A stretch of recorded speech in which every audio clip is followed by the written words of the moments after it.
तुनिशा के suicide case पर तुनिशा के लॉयर ने दी है ये बड़ी जानकारी और कही है ये बातें।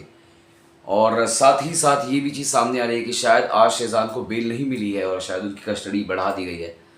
आखिर क्या ये पूरा माजरा और क्या है इस बारे में ये सारी जो बातें हैं सच हैं या नहीं? आखिर क्या कहा तुनिशा के लॉयर ने ऐसा कि जो मीडिया में आते ही लोग बहुत सारे सवाल उठने लग गए। आइए देते हैं इस बारे में आपको पूरी अपडेट। नमस्कार, आप देख रहे हैं फीफा फूज और मेरा नाम है गणेश कांदू। मैं हूँ आपका दोस्त और होस्ट। तो बात करें तुनिशा की, तो तुनिशा जो अली बाबा दास्तान काबुल की एक्ट्रेस थी और वसई में ऑन सेट उन्होंने सुसाइड अटेम्प्ट किया था, जिसके बाद उनको हॉस्पिटल रश कराया गया और हॉस्पिटल में पहुंचते ही उनको मृत घोषित किया गया। और जब हॉस्पिटल ले जा रहे थे तो उसका एक सीसीटीवी फुटेज जो है वो काफ़ी ज़्यादा वायरल हो रहा है। उस फुटेज में 4 से 5 लोग तुनिशा को उठाकर हॉस्पिटल के अंदर ले जा रहे हैं और उसमें शेजान खान भी हैं। और जिस तरीके से ये सारी चीज़ें हो रही हैं, जब ये सुसाइड अटेम्प्ट का न्यूज़ बाहर आया तो सबसे पहले अगर किसी को अरेस्ट किया गया, सुसाइड अटेम्प्ट नहीं, माफ़ कीजिएगा, सुसाइड जब उन्होंने किया था उसके बाद अगर किसी को सबसे पहले अरेस्ट किया गया पूछताछ के बाद, तो वो थे शेजान खान, जो तुनिशा के को एक्टर थे, या यूँ कह लो कि जो अली बाबा का कैरेक्टर करते थे वो। उनको ले जाया गया पूछताछ के लिए, जिसके बाद उनकी कस्टडी बढ़ाई गई और बहुत सारी चीज़ें जो खुलासे थे वो सामने आए। जैसे वसई पुलिस ने ये चीज़ सामने लाई थी कि शेजान के सेलफोन से कुछ 250 पेजेस के चैट्स मिसिंग हैं, क्योंकि उन्होंने ये सारी चैट्स डिलीट की हैं। अभी जब तक चैट्स नहीं आएंगे, जब आएंगे उसके बाद ही पता चलेगा कि आखिर उन्होंने ये सारी बातें किससे की और क्या बातें की हैं।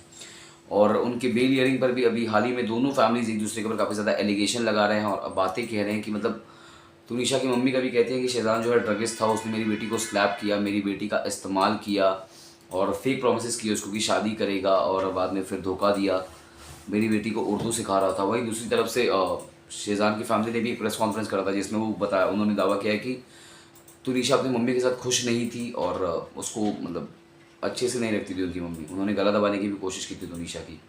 और अभी अभी तुनिशा के जो लॉयर हैं उन्होंने अपडेट दी है। वो कहते हैं कि जब रूम में तुनिशा ने सुसाइड किया तो शेजान खान 15-20 मिनट पहले रूम से निकल गए थे बाहर, और जब वो रूम से बाहर निकल गए थे शेजान, तो उनको कैसे पता कि 15 से 20 मिनट तुनिशा ने अली से बात की है। और आज उनके लॉयर ने बताया कि वो 15 से 20 मिनट पहले, सुसाइड के पहले, उन्होंने अली से बात करी है। तो ये चीज़ शेजान को कैसे पता कि उसने अली से बात की है? इसका मतलब कि शेजान रूम में थे। और साथ ही साथ उनके लॉयर ये भी चीज़ कहते हैं कि पहले तो हमको डाउट था कि इट इज़ 306, लेकिन अब अगर अगर कार में तुनिशा ने उनसे कुछ बात की है और अगर उनको ये चीज़ें पता हैं, तो फिर इट इज़ क्लियरली 302 नॉट 306। तो आखिर इस बारे में आपकी क्या राय है, ज़रूर बताइएगा मैं हमारे कमेंट सेक्शन में लिख कर। और इसी तरह की बॉलीवुड की सारी खबरें और तुनिशा सुसाइड केस पर जितनी भी अपडेट्स आ रही है वो सब जानने के लिए बने रहिए हमारे साथ, यानी कि फीफा फूस के साथ। धन्यवाद।